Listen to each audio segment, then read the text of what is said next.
Kwame, welcome to this week's edition of Ghana in Focus with myself, Kwame, Ghanaian writer, journalist, broadcaster, entrepreneur, and podcaster.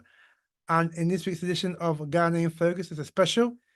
It's Ghana's Day of Shame Revisited. So that's the theme for this week's podcast, Ghana's Day of Shame, the removal of Dr. Kwame Nkrumah 59 years ago today. So before we get into the podcast, if you like what you hear, please share with your friends, your family, your social media networks. Tell them about this great podcast. Please subscribe to Ghana Africa in Focus on YouTube. It doesn't cost anything. Just watch out for Ghana Africa in Focus on YouTube and just click the notification button, meaning that every time I upload a new podcast, notify you by YouTube. Again, we want to get at least 100 subscribers by the end of the year, so please tell your friends and family. Again, we're also on Spotify, so look out for Ghana Africa in Focus on Spotify. Click the follow button, and meaning that Spotify will notify you every time I upload a new podcast on Spotify. So again, with Spotify, we're looking for 1,000 subscribers by the end of the year. So we're on 575. So thank you to all those who are subscribed on Spotify. Please tell your friends and family about this great podcast called Ghana Africa in Focus. And also, if you'd like to donate to the show, please do. And it will help us to continue to bring some fantastic content for you from Ghana and also from the African continent as well. And if you want to donate, you can donate as little as £3 a month. And you can just go on to the website. And also there's a link also in the footnotes to the show where you can donate if you like to do so. All right, so let's get into this podcast, a special Ghana's Day of Shame, the removal of Dr. Kwame Nkrumah, Ghana's first president. So exactly 59 years ago, aside for Dr. Kwame Nkrumah, Ghana's first president was removed in a CIA MI5 orchestrated coup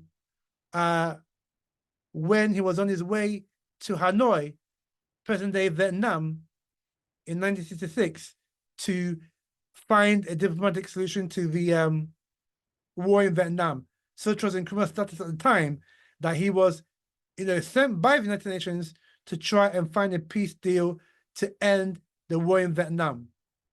All right, so the purpose of this podcast is not to go into the CIA, UK MI6 as to why they took him out. We know why he was taken out, but not to tell you how it was orchestrated by them, because you can find that in the declassified documents.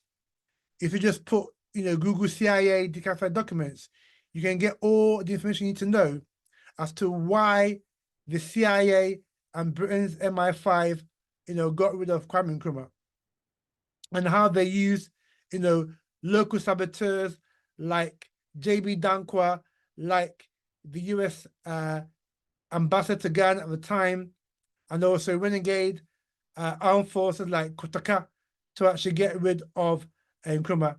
And it is a stain on Ghana's democracy that the national airport is actually named Kotaka International Airport after this treasonous African who allowed himself to be manipulated by Europeans to get rid of Kwame Nkrumah. So I'm not going to dwell as to the actions of the CIA and MI5. Like I say, you can Google that for yourself, get some information.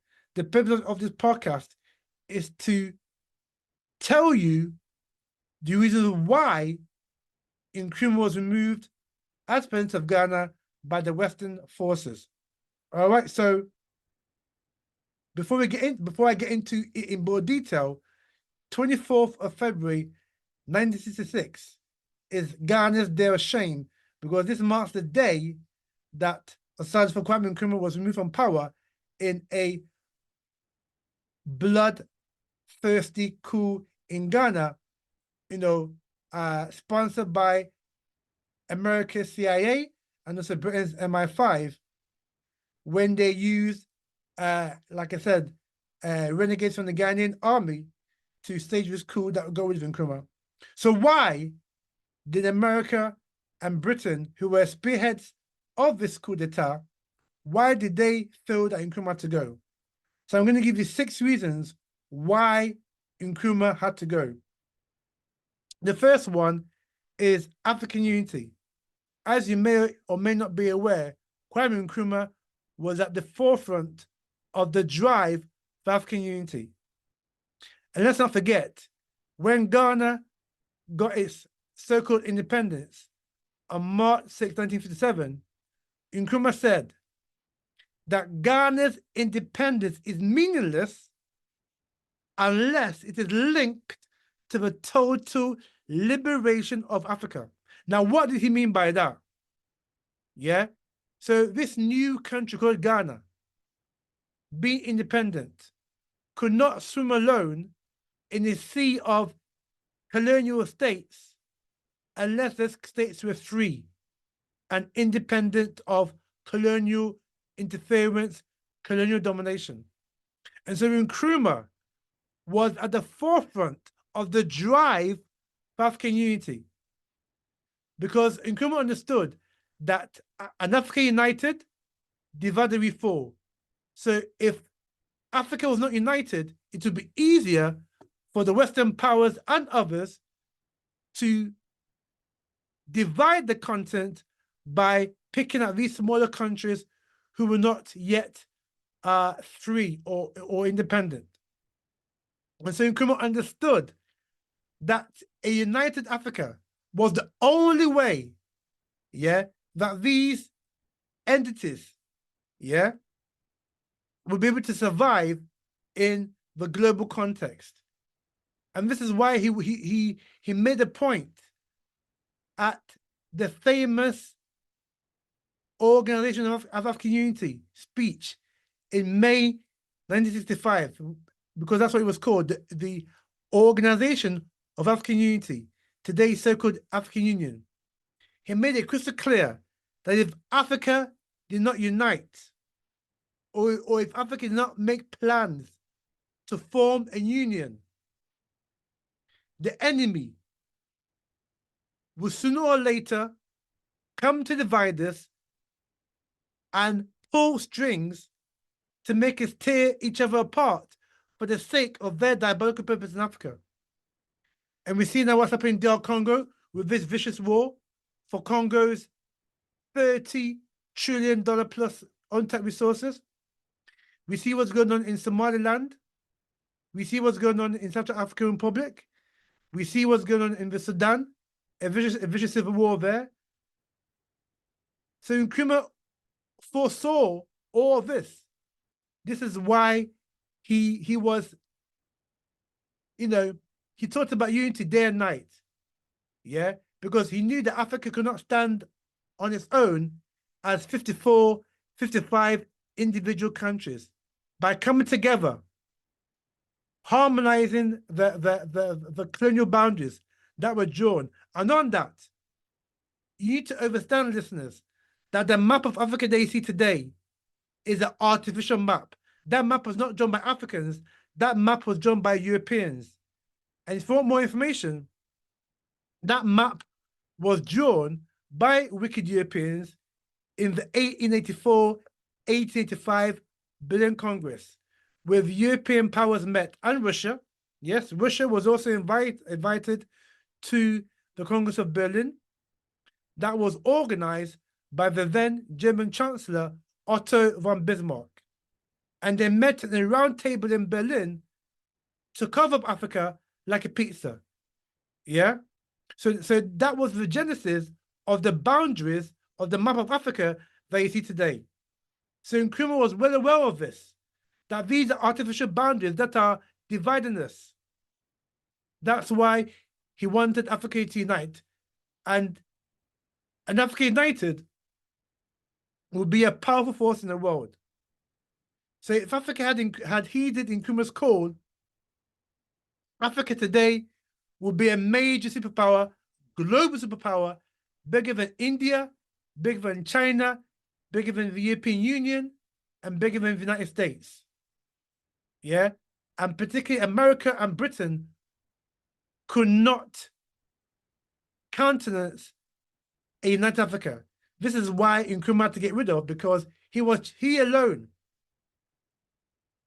yeah, alongside His Majesty Haile Selassie of Ethiopia and Abdul Gamal Nasser of Egypt, those three men, but Nkrumah more so, were championing the cause of African unity because they could see down the line what power Africa could have as a united force. Yeah. So the second reason why Nkrumah was overthrown, because Nkrumah was talking about a single African currency. But before I get that, when we talk about unity, you see today, Europe has just got the European Union. Just the other day, what, in the late 90s? Yeah, the European Union. Nkrumah talked about that 60 years ago. Yeah, so that tells you how far advanced Nkrumah was in his thinking and understanding of Western geopolitics and also Western geoeconomics. So moving on, the second reason why Nkrumah was overthrown had to go because Nkrumah 60 years ago, yeah, more than 60 years ago, was talking about a single African currency that were backed by gold. Because every single African country has got gold deposits in the West Africa, North Africa, East Africa, Central Africa, Southern Africa. Africa is washed with gold. And Nkrumah understood this and also understood the importance of having our own single currency.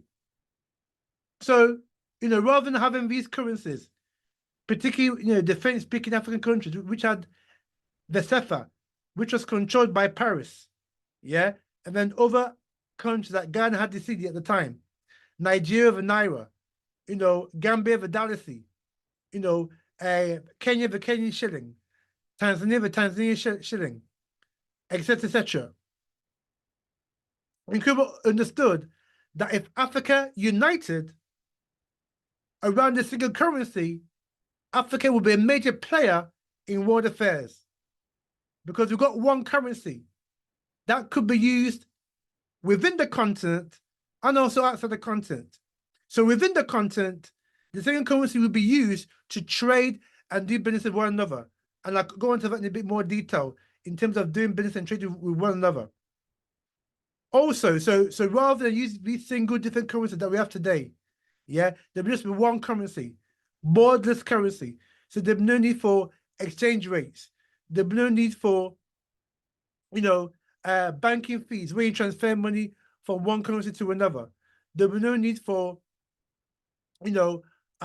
these, other charges that you use when you want to do business in another country because you've got different currencies. Nkrumah foresaw this.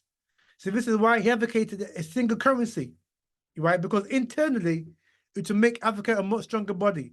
Externally, it will even make Africa stronger because now Africa would be trading as a whole block, following the unity and the union, with one single trading currency. And so if India or China or Europe or the UK or America, if they wanted to do business, in Africa, they will need to change their currency into the single African currency. Yeah. And that will mean that the Africa's currency remains strong. That currency remains strong because A, is backed by gold, and B, other countries who want to trade with Africa will need to change their pounds or their euros or their dollar into that single African currency. Yeah. And so because, and that will give Africa power, not just financial and fiscal power and economic power, but also give Africa geopolitical power and also geoeconomical power. Yeah. And the single currency was definitely too much for Britain and America and other Western powers to contemplate which is why Nkrumah had to go, because a single African currency would have made Africa by now a global superpower. And as we see today, African countries, with their currencies that are basically worthless. The Kenyan shilling, the Ghanaian cedi, the Nigerian naira, the Tanzanian shilling, the Moroccan dinar, the Algerian dinar, the kwacha in Malawi, the South African rand. All these countries in the world market are useless. Yeah. And so if Africa had heeded Nkrumah's call, Africa would have had a currency, same currency, long time ago, maybe by early 70s or mid 70s. And we're talking about single currency. Today, Europe, the euro. Do you know that euro only came out January the 1st, 1999? So when Nkrumah was talking in the 60s about a single currency, Europe only adopted a single currency on the 1st of January, 1999. Before that, they had their own currency. So Italian had the Italian lira. The French had the French franc. The Swiss had the Swiss franc. The Dutch had the Dutch guilder. The Germans had the German, what was the German? The German mark. Yeah. So all these single European countries before the 1st of January 1999 have had their own currencies. But because they understood the value of having a single currency, which Nkrumah talked about 1963, they adopted the euro as a single European currency mechanism on the 1st of January 1999. So even though the euro had its problems in terms of, weakening, particularly against the dollar in recent years, they are still able to do business with this single currency called the euro. And it makes it far more easy to do business in member countries because they're all using the same currency. This is what Europe has adopted. So when Europe killed Nkrumah, they stole Nkrumah's idea of the single currency and put it their own that they call the euro today. So that tells you how Nkrumah was thinking very smart, and Nkrumah was thinking far long into the future. So that's another reason why Nkrumah had to go, because the man was too smart for the Europeans and the West. So the third reason why Nkrumah had to go is that to back the currency, Nkrumah was also talking about a single African bank. So a single African bank would house the single African currency, meaning that Africa will no more go to the IMF or World Bank or seek aid from USA or UK or what have you. That Central African Bank would be the depositor of that single African currency and will also be contributed by member states, to that single African bank. And that African bank will also be a lender to those African countries who are struggling in terms of their economy and also in terms of their development, by giving those African countries who are struggling interest-free loans or soft loans to actually help them with infrastructure projects, agricultural development, etc., etc. So a single currency was a direct threat to the US and Britain particularly, because that would not allow them to get the raw materials in Africa dead cheap, because they had to,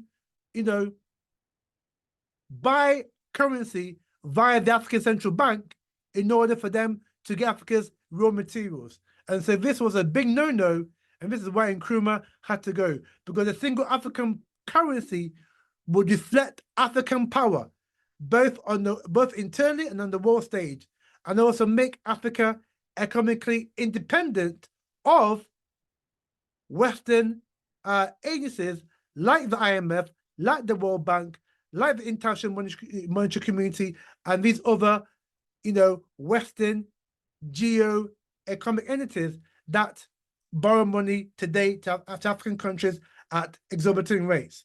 So Nkrumah understood, he knew, he could see foresight what would happen if Africa did not have a central bank. And we see today what's happening in Africa with our currencies and the African Central Bank, that is the owned bank, owned and controlled by Africa. Nkrumah was a wise man.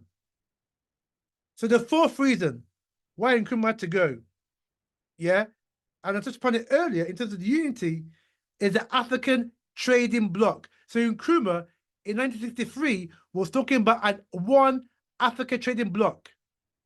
Long before this idea of Cape to Cairo, and long before what we have today, the so-called Africa Free Trade Continental Area that was established on January the 1st, 2023. So Nkrumah was talking about this more than 60 years ago. Because again, Nkrumah understood that once we are united, once you have a single trade, a single currency, once you have a single African central bank, we now are in a position to trade and do business with one another. So you got America, 50 or 51 states. Yeah. Texas trades with Alabama. Alabama trades with Montana. Montana trades with Wisconsin. Wisconsin trades with, Illinois. Illinois trades with Iowa. This is the same principle that Nkrumah was thinking of when he talked about an African trading bloc. So all these countries that were geo-colonial entities carved up by the 1965 Berlin Congress, these countries will now trade together as one single African bloc, meaning that all the revenue, unlike today, will stay in Africa, and that revenue, because we trade amongst each other, will be used to build infrastructure projects, development projects, and develop those individual African countries, rather than, as we have today, whereby only 2% of global trade is into Africa. So we are trading more with Germany, with France, with America, with Japan, with China and the UK than with ourselves. Yeah. And when we trade with them, we are trading on unfair terms because we're not united. And so when UK trades with Ghana, for example, UK is the main benefactor. And most of the profits go back to the UK at the expense of Ghana's economy. And so Nkrumah understood this. That's why he was encouraging an African trading bloc, because when we trade and do business with ourselves, the money stays in Africa rather than leaving Africa. Like today, more than $5 trillion a year goes out of Africa because of we're not trading with one another, and also because of illicit flows that come by not trading with one another, not having a single currency, not having a single African central bank. So this is the benefit of having one single trading bloc, whereby we do business together and the money stays on the continent. So the fifth reason, and this is probably one of the most important reasons why the West got rid of Nkrumah, was that Nkrumah was talking about an African high command. What did Nkrumah mean by African high command? Nkrumah understood, way back then, more than 60 years ago, that if Africa does not have a single army, there'll be a time when mercenaries from the West, from the UK, from America, would come into Africa, meddle in our affairs, collude with treasonous Africans, and create proxy wars, which will enable them, via the back door, to take Africa's resources for their own benefits. And as we see today, classic example being the Congo. The conflict in the Congo is a classic example of why Nkrumah wanted to have an African high command, because we see mercenaries in the DR Congo, and we see treacherous Africans supporting them in the guise of Paul Kagame of Rwanda, who is behind the M23 traitorous rebellious group who is raving havoc in DR Congo. Now, if Africa had followed Nkrumah and we had an African high command, all the individual countries would allocate troops, allocate weaponry, allocate manpower, woman power, yeah, to defend Africa from these treacherous Africans like Kagame and from these mercenaries, who are hell-bent on causing fiction Africa. And we've seen in the last 25 or so years how mercenaries have, wreaked havoc in Africa. Just to give you two examples. The Wagner, group, before they got disbanded by Putin, who knows, they're probably still there. But the havoc that they were wreaking in parts of Burkina Faso, in parts of Mali, before the two got their freedom, the havoc that they were doing in Central African Republic, yeah, Russian mercenaries, Wagner Group. Second example, way back in about 2000, early 2000s, there was a coup attempt sponsored by ex-British Prime Minister Margaret Thatcher's son, Mark Thatcher, and also former SAS, commander Simon or Colonel Tom Spicer, under the guise of executive outcomes. They were going to stage a coup in Equatorial Guinea, whereby they will get rid of Theobald Obiang and put in place their puppet to loot the mineral-rich resources of Equatorial Guinea. Yeah, but that was stopped by our ancestor, Robert Gabriel Mugabe, who got wind of this coup attempt and was able to ground a plane that was on its way to Equatorial Guinea to stage a coup. And so this is what Nkrumah knew and visioned more than 60 years ago. That's why he called for an Africa High Command. And you know what? The Europeans stole that idea, and the African High Command in the West example is NATO. Yeah, NATO is basically a copy and paste of Nkrumah's Africa High Command. And you see what NATO is? Trying to defend Europe from Russia, but they can't do that because obviously America now, under Trump, is backing off slightly and telling Europe to put its socks up. But NATO has been protector of Europe for best part of 65 years. But the Nkrumah vision is what manifests itself in NATO. So had the Afghans at the time understood Nkrumah and had the African High Command, what we see in the Sudan with a vicious civil war there, what we see in Somaliland, Somalia, what we with Al Shabaab, what we see in northern Nigeria with Boko Haram, what we see in DR Congo will not happen because the African High Command were there to stop this, nip this in the bud. So that's why Nkrumah had to go, because the military threat that an African High Command will pose to the West will be too much for him to countenance. This is why Nkrumah had to go. And the last reason why Nkrumah had to go is because he wrote a book that exposed the West's plans to sabotage and destabilize Africa. And I will urge you all, listeners, to get a copy of that book. And that book is Neo-Colonialism, The Last Stage of Imperialism. And that book was written by Nkrumah in November 1965, a mere 3 months before he was overthrown in that CIA MI5 orchestrated coup. That book by Nkrumah, which, by the way, Britain and America wanted him to wanted that book to be banned, but Nkrumah said no, because I'm going to expose your hypocrisy. Yeah, so that book exposed the hypocrisy of the West and how they deal with Africa and how they use clandestine tactics to cause proxy wars, like we've seen in DR Congo and Sudan, for their own benefit. And so that book became such a thorn in the side of Europe and the West and America that Nkrumah had to go. So what I've outlined for you today is the key reasons why Nkrumah had to go and why the West were hell-bent, Britain and America in particular, of getting rid of Nkrumah, because Nkrumah was very smart and he was fostering African unity, yeah, and also conscientizing the minds not just of African leaders, but also the masses of the people of the continent. And that poses a very serious, poses a very dangerous threat to the Western interest in Africa. Yeah? So that's why Nkrumah had to go.